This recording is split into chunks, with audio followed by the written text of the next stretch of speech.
Hello students, हमारे आज के टॉपिक पे चलते हैं आगे। तो हमारा आज का पहला टॉपिक है कोहेरेंट सिस्टम ऑफ यूनिट्स, कि कोहेरेंट सिस्टम जो है यूनिट्स का वो क्या होता है। तो सबसे पहले देखते हैं कोहेरेंट सिस्टम का मतलब क्या है। देखिए, it is a system of units. ये जो है आपका एक यूनिट्स का सिस्टम होता है।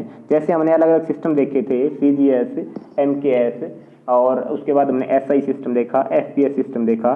तो वो आपके क्या थे, अलग अलग सिस्टम थे यूनिट्स के बेस्ड। अब ये बड़ा कोहेरेंट कौन सा सिस्टम देखिए, ये वो सिस्टम है that is based on a certain set of fundamental units, जो आपका एक फंडामेंटल यूनिट्स के सेट पे बेस्ड है, फ्रॉम विच, जिससे all derived units can B obtained by simple multiplication और डिवीजन।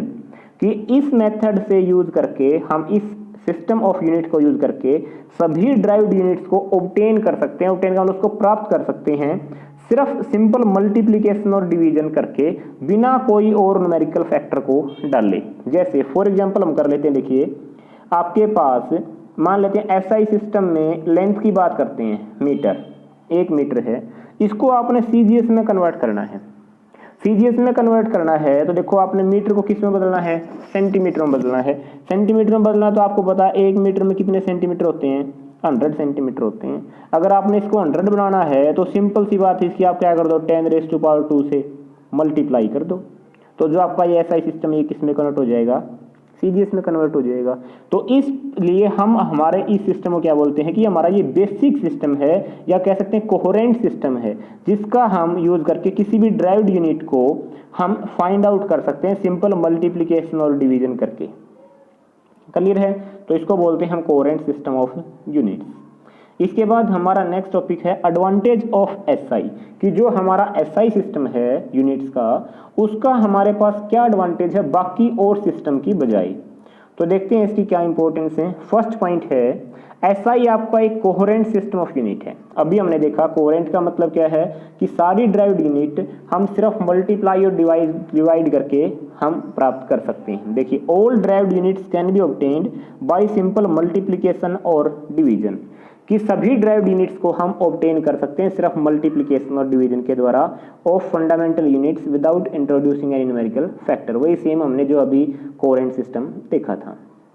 इसके बाद आपका जो है SI is a rational system of units.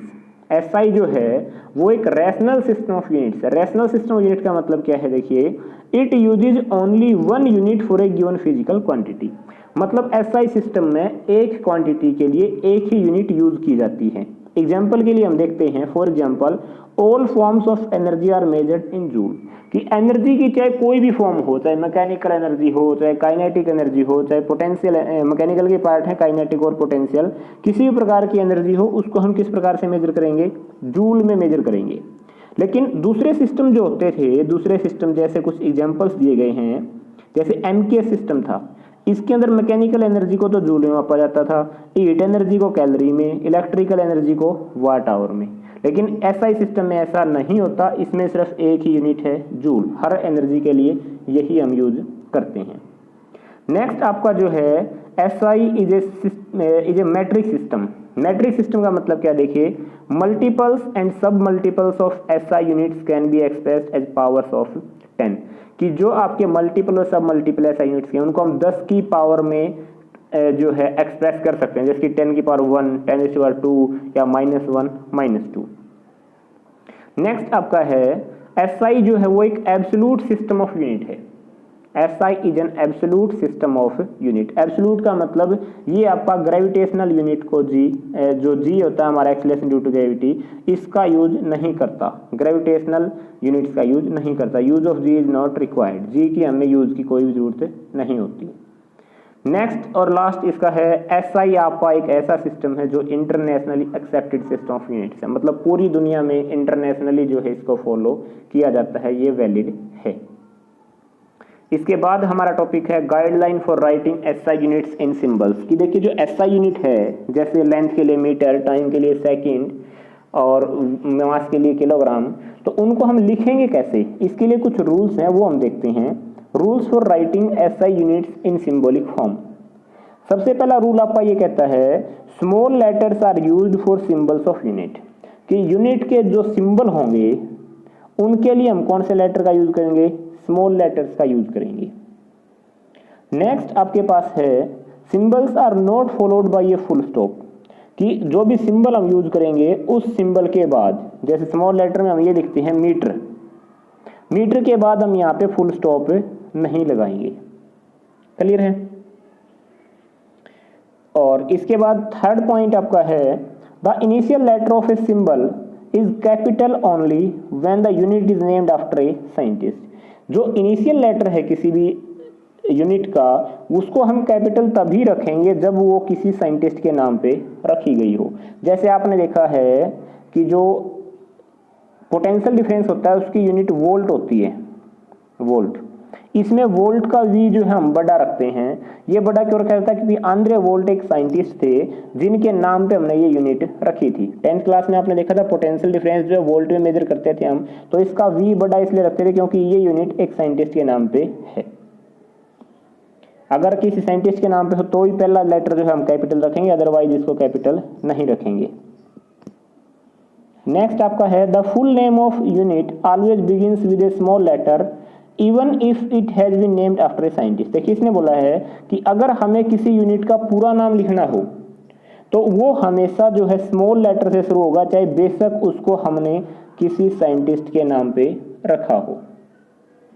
और लास्ट पॉइंट इसका है symbol do not take plural forms. Symbol की जो है कभी भी प्लूरल फॉर्म नहीं होती। जैसे हम लिखते हैं कि टाइम की यूनिट क्या है?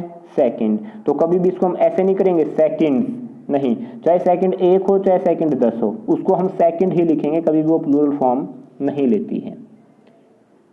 इसके बाद नेक्स्ट आपका है abbreviation in power of tens. देखिए हम जैसे जैसे आगे फिजिक्स रीड करेंगे हमें काफ़ी बड़ी बड़ी क्वांटिटी देखनी पड़ेंगी। ऐसे 1 के आगे जो है काफ़ी सारी जीरो लगी हों तो उनको हम 10 की पावर में लिखेंगे। जैसे 3, 6, 7 है तो 10 की पावर 7, 10 की पावर 8।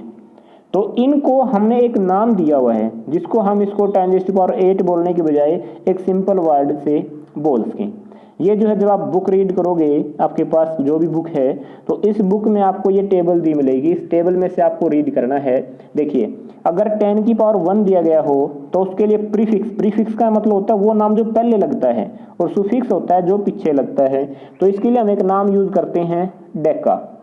10 की पावर 2 हो तो हेक्टो, 10 की 3, देखो 10 की 3 का मतलब क्या है? 30। 30 का आपको पता है क्या वर्ड यूज करते हैं उसके लिए? किलो।